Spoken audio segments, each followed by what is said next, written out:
water, condensing steam from fumaroles and the moisture from low clouds produce mosses, ferns and vegetation of tropical lushness.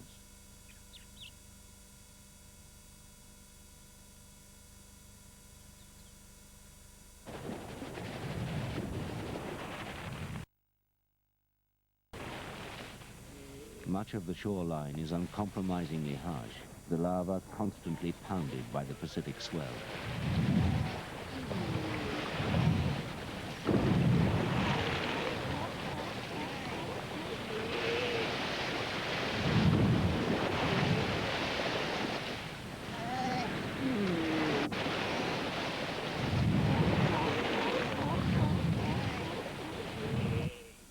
The unique quality of the landscape and the flora and the fauna raises many fascinating questions.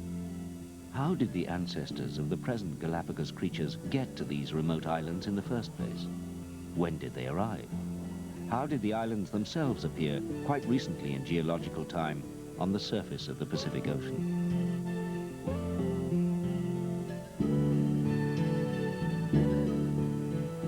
The Galapagos belong to Ecuador.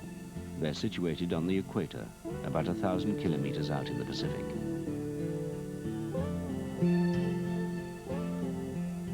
Two geological features combine to produce the Galapagos. They're close to the junction of three of the Earth's moving plates, the Cocos, Pacific, and Nazca plates, and they also lie over one of the Earth's volcanic hotspots, where the molten rock pierces the plates.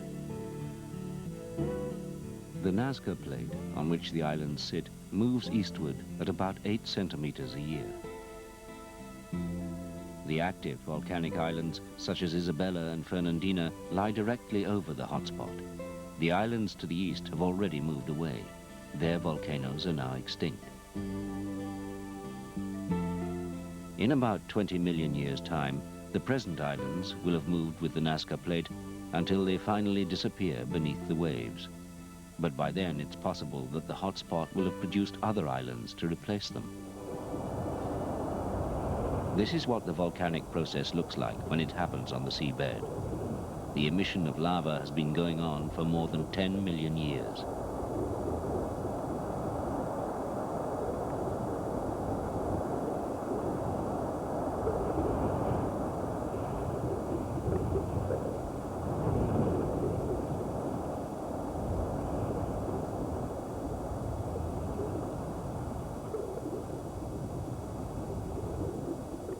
Gradually, the underwater lava built up a vast platform with large fissures through which the lava flowed.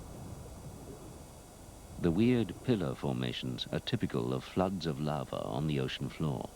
They're caused by columns of rapidly cooling molten rock.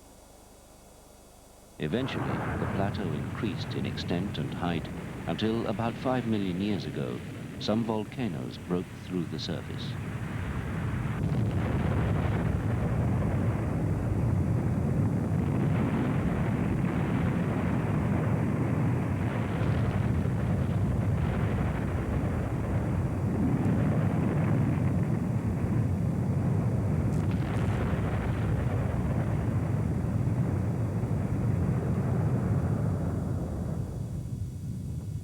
Sometimes, as in the case of the largest island, Isabella, several volcanoes emerged and eventually joined up to form one big island.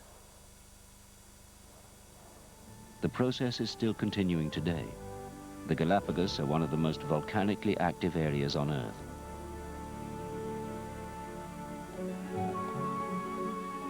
There are 13 main islands, 4 of them sparsely inhabited, and over 40 rocks and islets in the archipelago.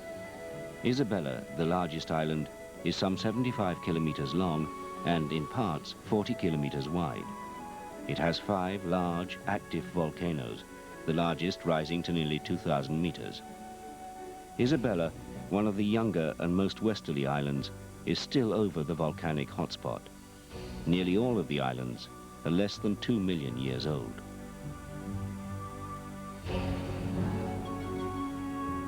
To the west of Isabella, separated by a narrow strait called the Bolivar Channel, lies Fernandina with its one highly active volcano. Near the shore are brackish lagoons and mangrove thickets. Inland, Most of Fernandina is composed of brittle lava, which is practically impossible to walk on. Santa Cruz is an older island. The highlands are a reminder of its volcanic past.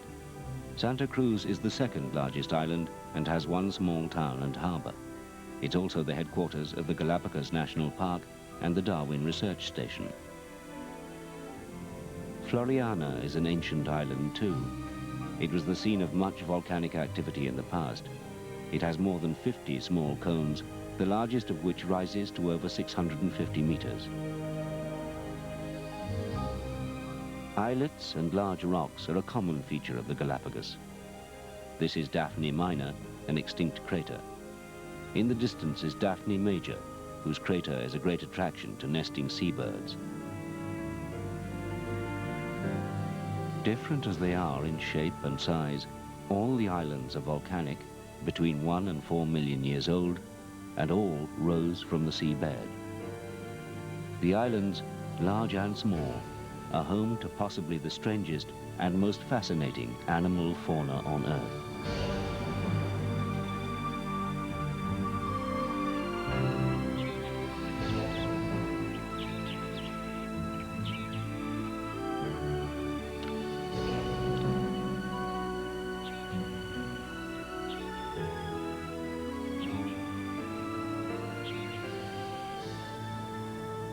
Heading the cast, if only by virtue of sheer weight and size, come the giant tortoises, Galapagos in Spanish, after which the islands take their name. Though they have few natural predators, these harmless vegetarians have suffered heavily at the hands of man and have been completely exterminated on some of the islands.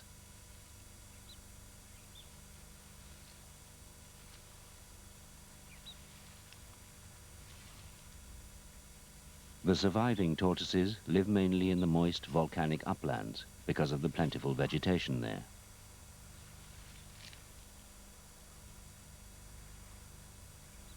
There are two species of great lizards in the Galapagos.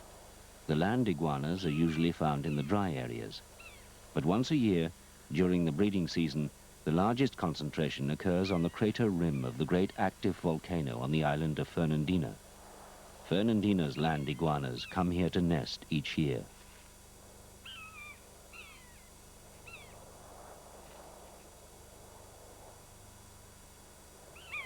There's never been a land bridge connecting the islands to South or Central America, so only a few mammals, 2 bats and several species of rats, have ever made the journey. Reptiles are more adapted to ocean travel.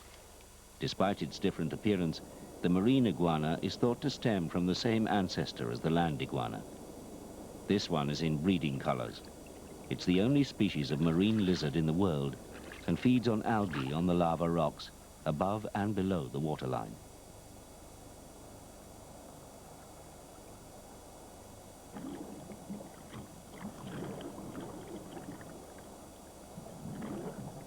Of the seabirds, half are not found elsewhere. One of those unique to the islands is the Galapagos flightless cormorant.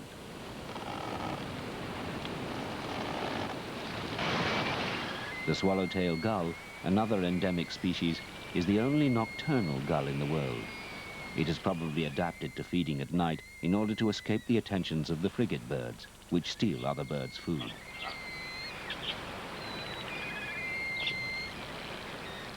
The large eye is typical of a nocturnal creature.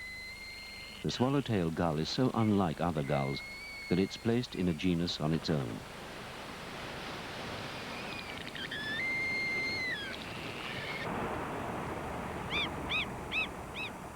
The Galapagos hawk has obvious buzzard ancestry on the mainland, but it too is a separate Galapagos species.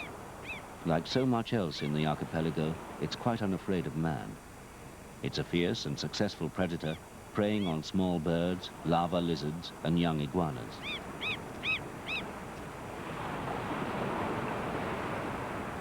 Along with the tortoises, iguanas, and finches, the Galapagos mockingbirds provided Charles Darwin with clues for his theories on evolution. Quite different from mainland mockingbirds, they've evolved into 4 separate species. They're opportunist feeders and scavengers and can be quite fiercely predatory. The victims here are newly hatched turtles.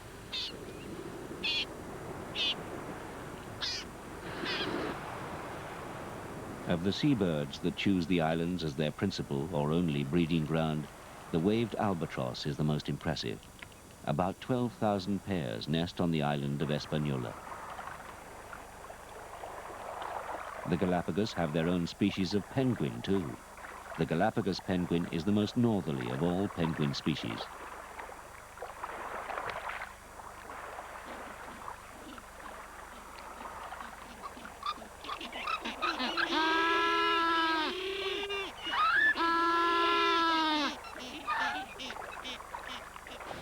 Like penguins, fur seals are found typically in cold, even sub-Antarctic seas. The Galapagos fur seal also differs sufficiently from its nearest relatives to be given the status of a separate species.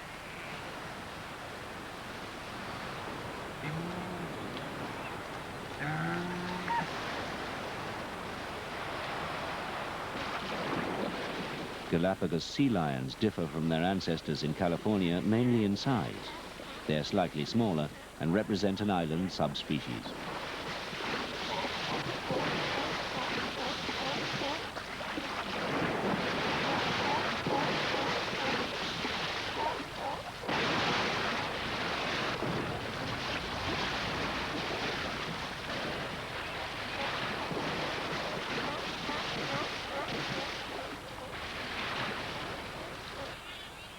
The 13 species of finches, often called Darwin's finches, are the evolutionary showpiece of the archipelago. Small, rather unremarkable birds, they have descended from one common mainland ancestor. The most interesting one is the woodpecker finch, which uses a stick or cactus spine to winkle insects out of dead trees, and thus becomes one of nature's few tool-using animals.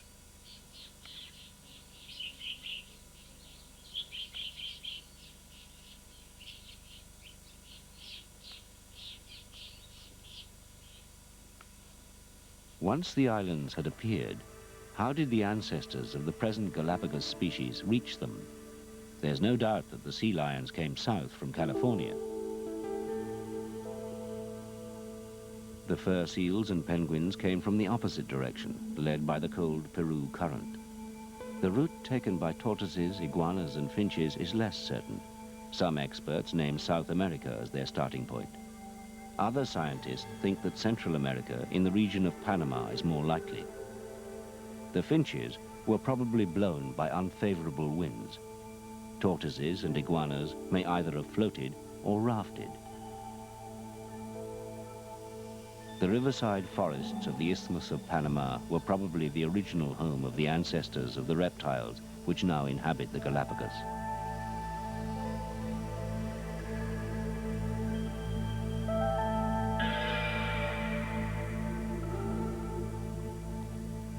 No one can be quite certain, but this is now thought to be the creature from which evolved the two very different species of Galapagos iguana. It's a green iguana, common in much of Central and South America.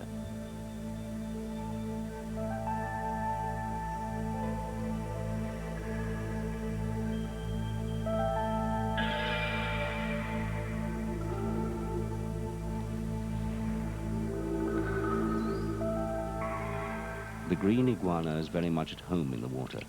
It needs to be, living in riverine forests, often inundated by floodwaters. These big lizards sometimes fall accidentally into water, but they're excellent swimmers and sometimes choose this method of locomotion voluntarily.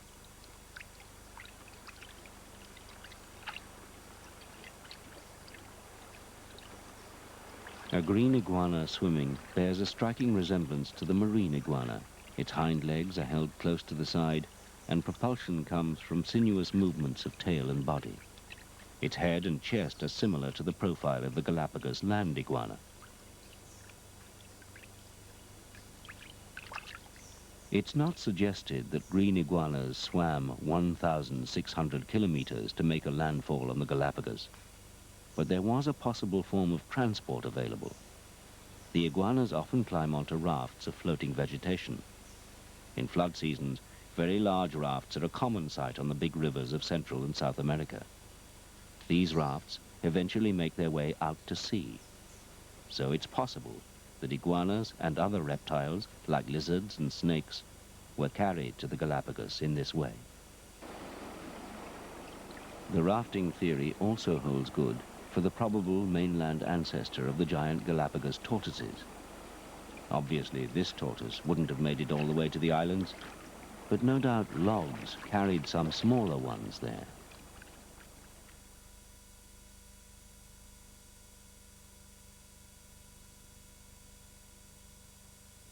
The ancestral tortoise, Geochelone, is widely distributed on the mainland.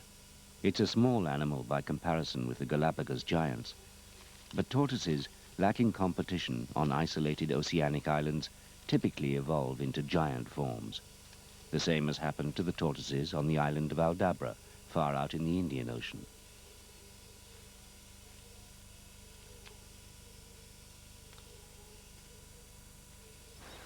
The ancestor of the Galapagos finches probably looked like this little bird, the blue-black grassquit. Ancestral grassquits presumably got blown to the islands accidentally. They may have even used the Cocos Islands, 1,000 kilometers to the northeast, as a stopping-off point. There's a related species of finch found there today. It's been estimated that no matter how many rafts of vegetation sank, a single successful crossing by a pregnant female iguana or tortoise would have been sufficient to give the islands their present populations. But the odds stacked against the immigrants were very high. For many thousands of years after the islands emerged from the sea, there would have been very little vegetation and therefore no food for new arrivals. Many seeds can survive long immersion in salt water. Some plant colonists arrived by sea. A Bursera seed has taken root amongst the lava. Lichens were almost certainly the first plants to establish themselves, but they wouldn't have provided any food. Nor would the Brachycereus cactus, a fairly recent arrival in itself. Some seeds and spores were wind-borne. Grass seeds are often spread by birds. Gradually, the vegetation built up in this inhospitable landscape.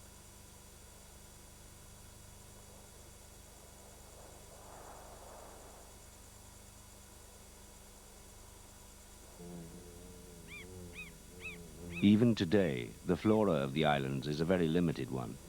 Most of the plants possess small and inconspicuous flowers. This is probably because there are very few insects and therefore little need to evolve blossoms to attract pollinators.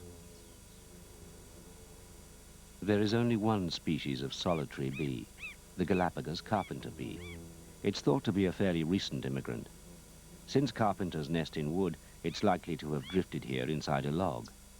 Nevertheless, it's been in the Galapagos long enough to have evolved into a separate species.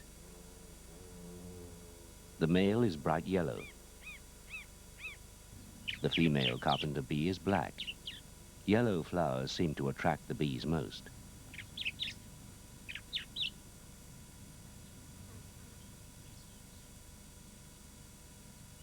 Among the other pollinating insects are 8 species of butterflies, one of them endemic, and many species of moths.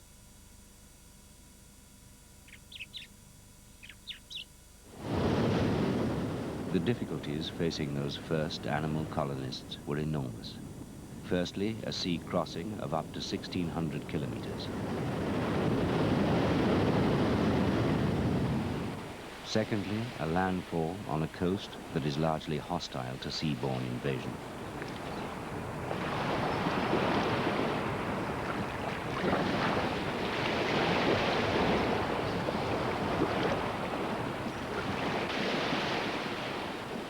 Thirdly, the likelihood that, once ashore, there is no food to eat. Lastly, the possibility of never finding a mate. Imagine a mainland tortoise or a green iguana having survived a month at sea. Being washed ashore in the surf, it would have to scale an obstacle like this. Yet, against all these odds, enough made it to become the unique Galapagos species we know today.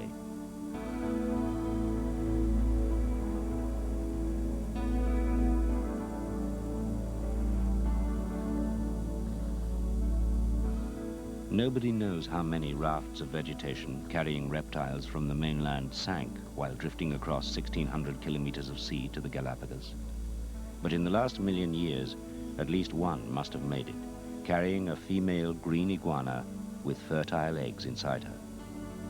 The descendants of those first lizard settlers followed two divergent paths. One led to the sea and eventually to a new species, the marine iguana.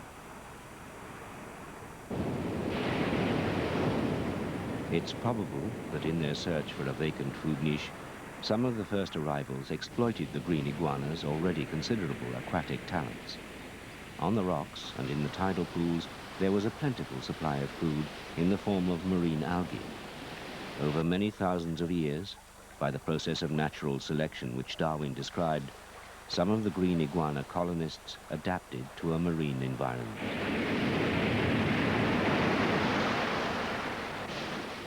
The snout became blunt so that the iguana could crop seaweed right down to the rocks. It began to stay submerged for longer and longer periods in order to feed by slowing down its metabolism to conserve oxygen. Adult marine iguanas have been known to stay underwater for 30 minutes and can feed at depths of 15 meters.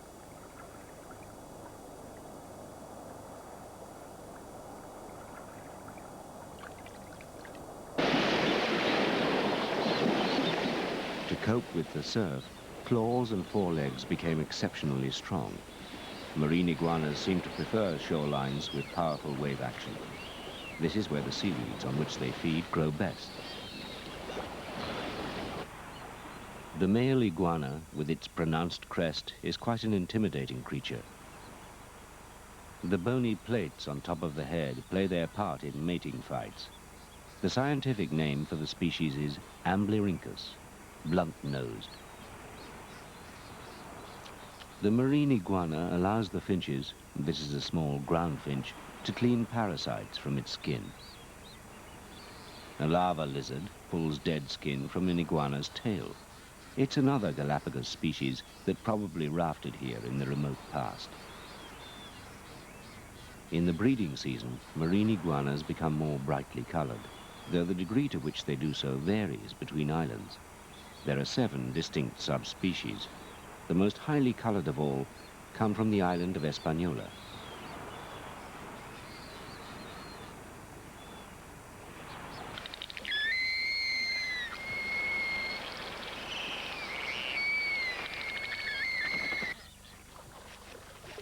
Establishment of a breeding territory is very important. It's won by an eye-to-eye confrontation between rival males that sometimes lasts 4 or 5 hours. These less colorful males live on the island of Fernandina. The importance of a territory, which can be from 1 to 10 square meters, is that a good site attracts more females. The poorer sites are lower down, near the water.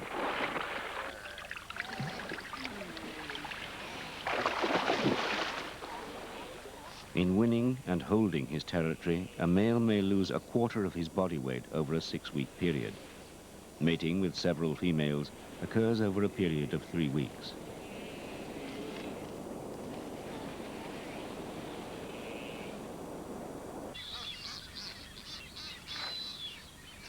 The females have less pronounced crests and are usually smaller. They excavate nests and lay from 1 to 3 eggs 5 weeks after mating. They both dig and fill in the nest hole by shoveling earth with their hind feet. Then they stay on guard for up to 10 days.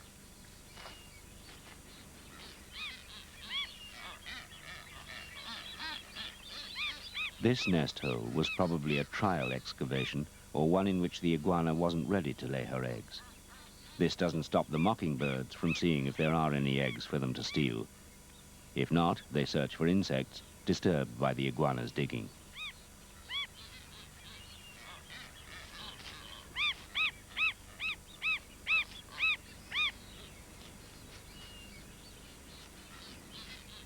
Young iguanas have several enemies.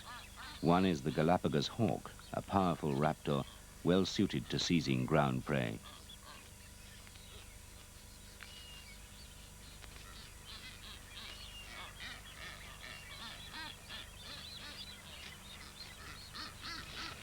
The non-poisonous Galapagos snake, Dromicus, another reptile that voyaged from the mainland to become a Galapagos species, is partial to lava lizards and very small iguanas. It's only the size of a grass snake itself.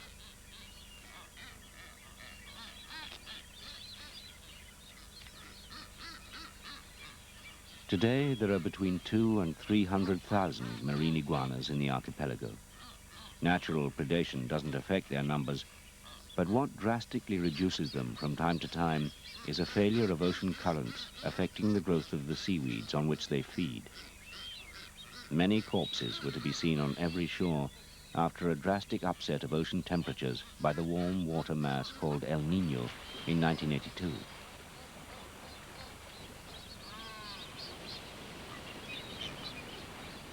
Such disasters must have happened many times since the first ancestral iguana landed here. No doubt they will happen many times in the future. Only 2 years after the 1982 disaster, the marine iguana population was fast recovering.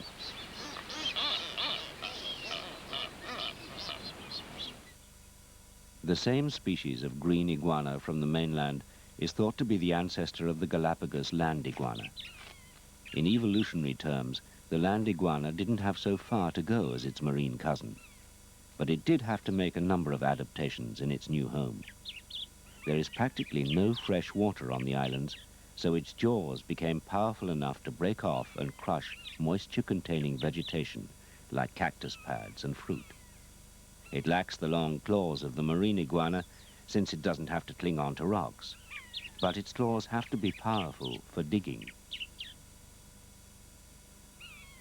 The little lava lizard is in no danger.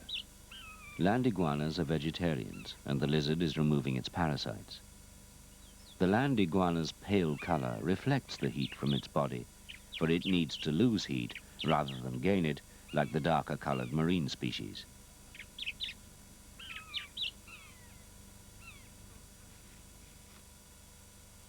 The ancestors of the land iguana had to make as many adaptations as those of the marine species. The green iguanas on the mainland had lived largely in lush, wet forests. In the Galapagos, they were faced with a dry landscape, abundant with cactus.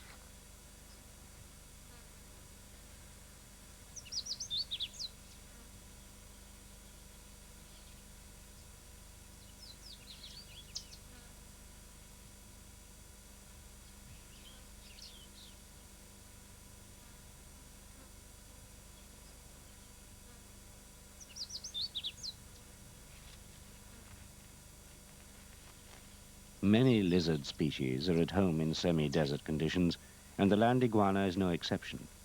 On the 6 islands where it's still found, it prefers the dry zones with low, sparse scrub.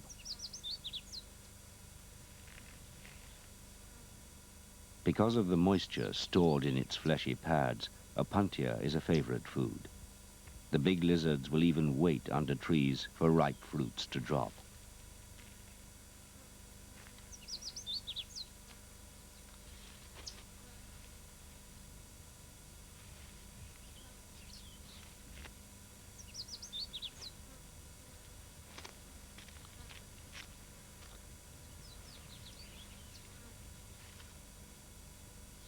Very few animals will eat opuntia. It's too well armed with spines. The land iguana has developed techniques for dealing with the fruits, either by biting between the main groups of spines or by rolling the fallen fruits on the ground to flatten or knock the spines off.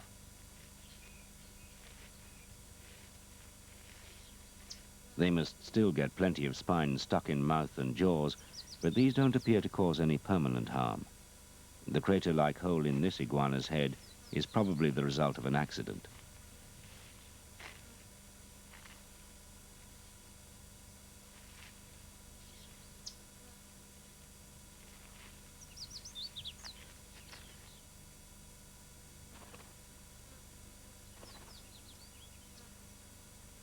Finches play an important part in the land iguana's life. The marine iguana allows the finches to clean the parasites off its skin, but it doesn't go out of its way to solicit their aid. The land iguana lets the birds know it is inviting them by raising itself on all 4 legs. The finches can then do a thorough job.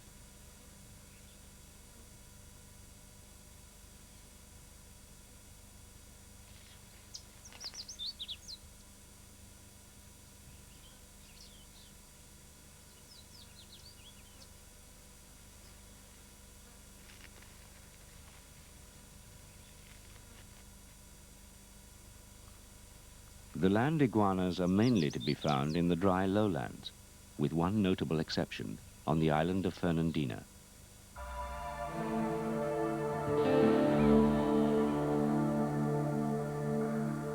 The rising sun unveils the unearthly landscape on the crater rim of Fernandina's great active volcano.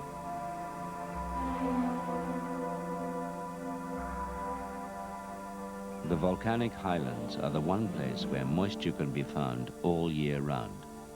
But it's a difficult and arduous journey to reach those craters, at first over crumbly lava, then up through arid scrub until the lush green, fed by cloud moisture, is reached. Many of the land iguanas of Fernandina make this journey every nesting season.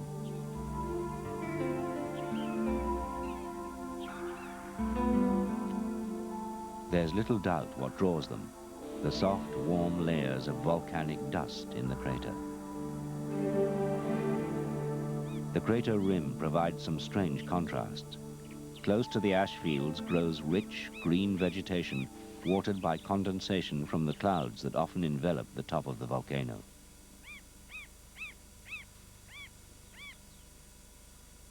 Some of the shrubs bear fruit and flowers on which the iguanas feed during the nesting period.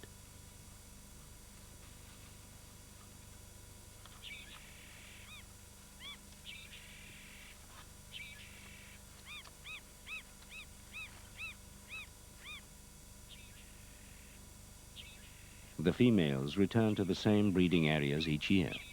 They inspect the territories on arrival, and it's they, rather than the males, who choose a mate.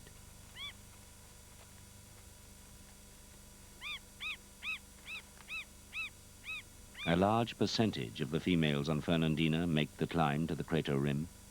At peak nesting time in July, the volcanic dust is crisscrossed with their trails.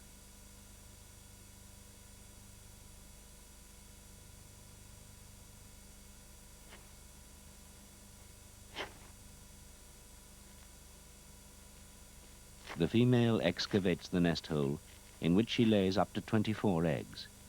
Then, like her relative, the marine iguana, she mounts guard for several days.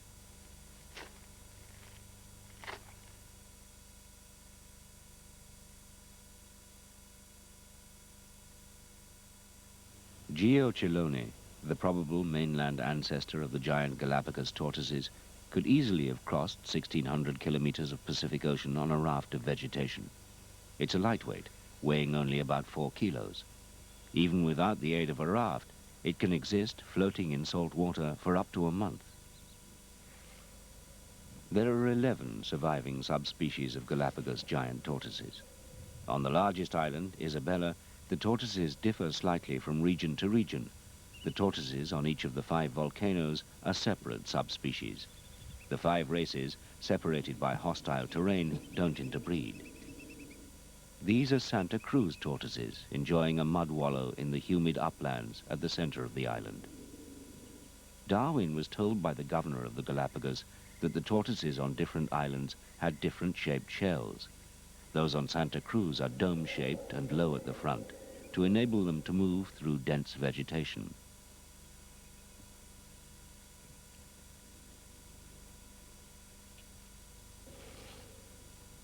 The shell or carapace of an Espanola tortoise is high in front.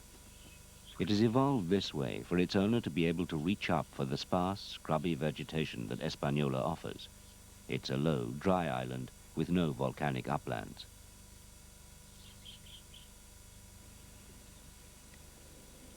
Giant tortoises like a regular wallow in a swamp. Their soft underparts are vulnerable to mosquito bites, and a good coating of mud offers protection.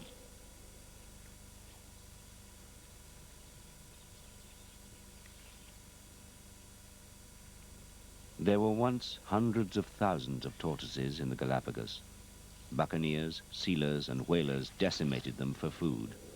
In 1831 alone, 68 ships took 13,000 tortoises on board.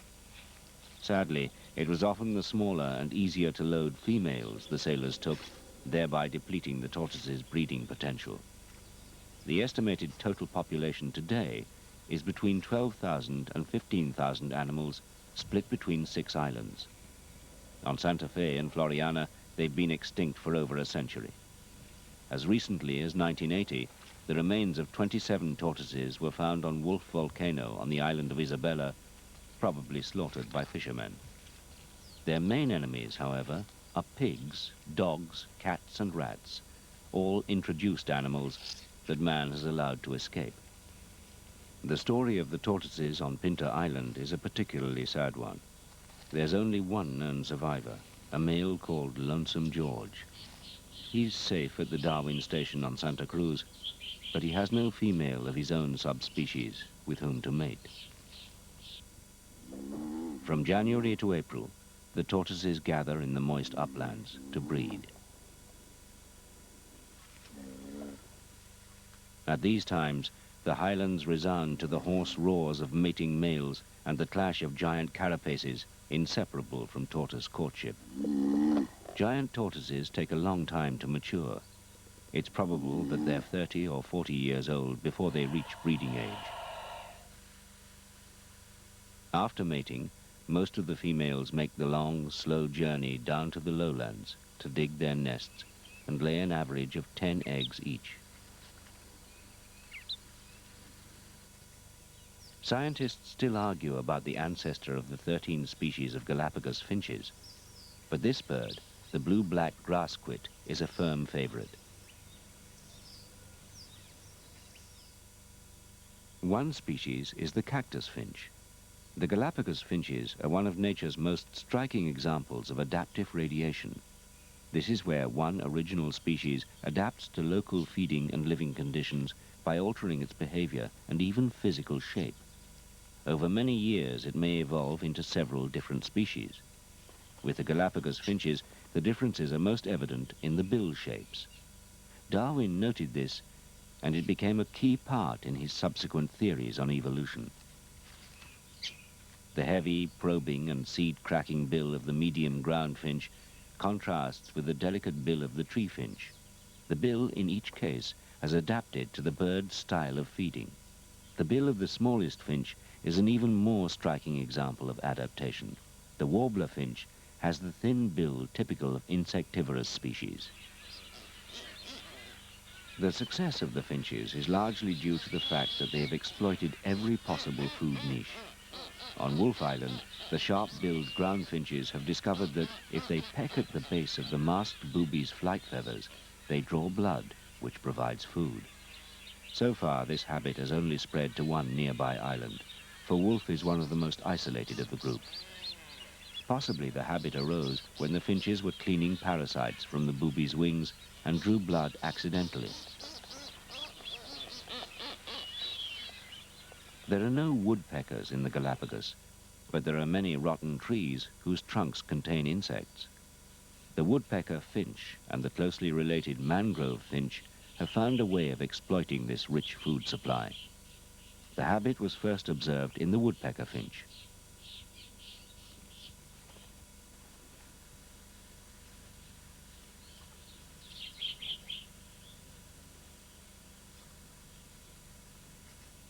Not all woodpecker finches have mastered this trick, so it seems the ability is learned rather than inherited.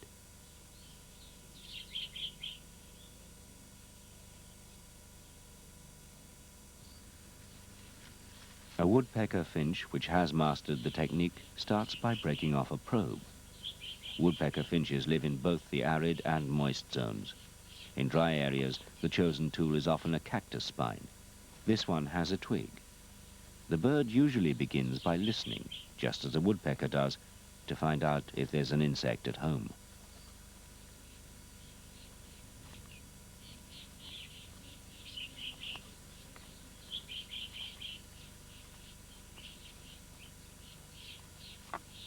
The beak is surprisingly powerful, so the bird has no problem breaking off twigs. Sometimes the finch will modify a twig to its liking by snapping off a side shoot, and they're adept at holding a twig down with one foot while they size up the situation.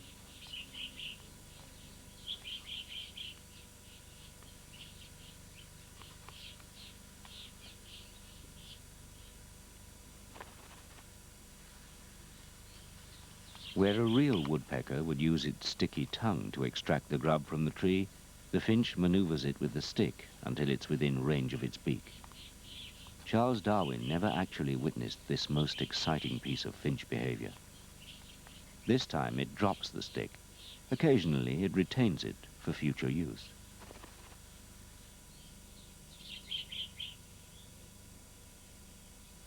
These two finches have detected a lively grub inside this dead tree. The dominant bird takes possession and listens at all the available holes. There's a fat beetle larva inside one of them.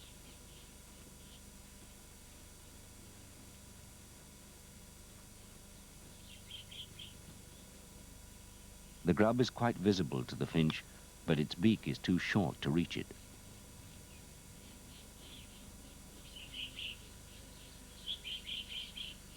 So the next step is to select a twig.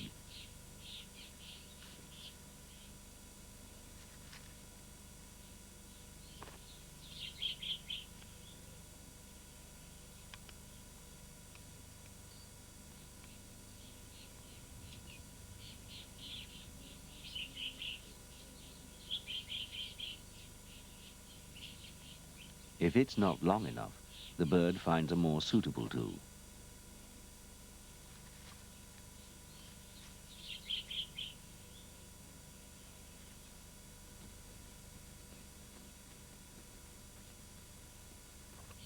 A cutaway section of the tree shows the finch in action with a slightly longer twig.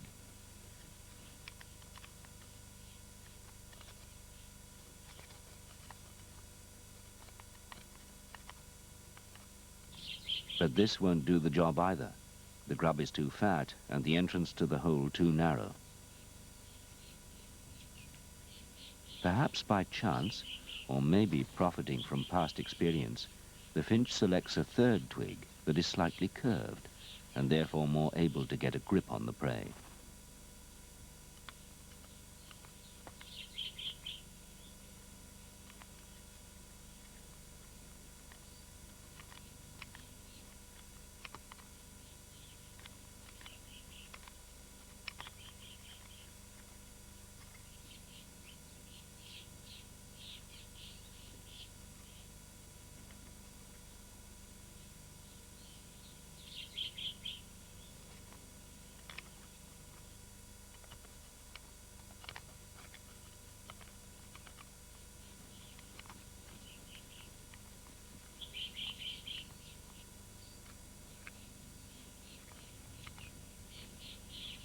Perseverance finally pays off.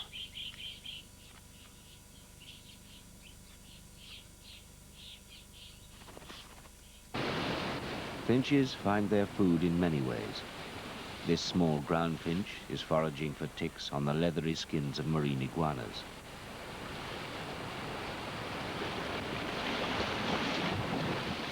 In this one scene is encapsulated some of the wonders of the Galapagos Islands.